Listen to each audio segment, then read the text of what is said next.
Florida, a woman is accused of assaulting two elderly people at a senior living facility. Crystal Watts was arrested in Cantonment. Fox 10 News reporter Derica Williams spent the morning there and joins us live in the studio with more on this. Derica? Well, it's just a disheartening case here. Someone who's supposed to be caring for these elderly people is accused of battering them.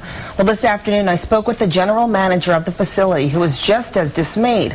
She says she took quick action for the safety of all of the residents. Homestead Village is a quaint senior living community where the residents are top priority. We have a policy and a zero tolerance policy for any type of abuse, any type of harassment. So when General Manager Ann Brown got a disturbing report about Crystal Watts, she acted immediately.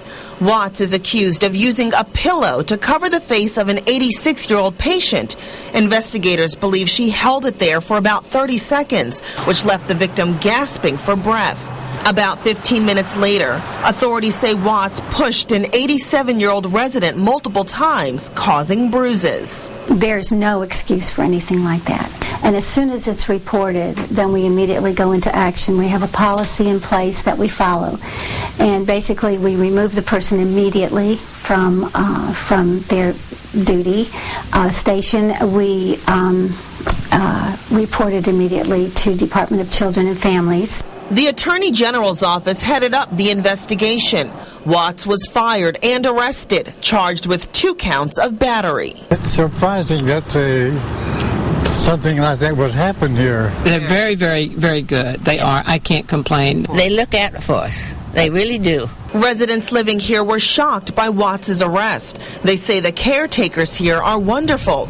Watts worked as a trained personal care aide for 5 months. The allegations will follow her. The state of Florida has a list of disqualifying offenses for anyone who applies for a position like personal care aide for elderly. And you do a background check and make sure none of those disqualifying offenses are on that background check and that their backgrounds are clean, as hers was. But it won't be anymore. We tried to contact Watts at her last known address, but were unable to reach her. As for the 2 alleged victims, they are okay and still living at the facility.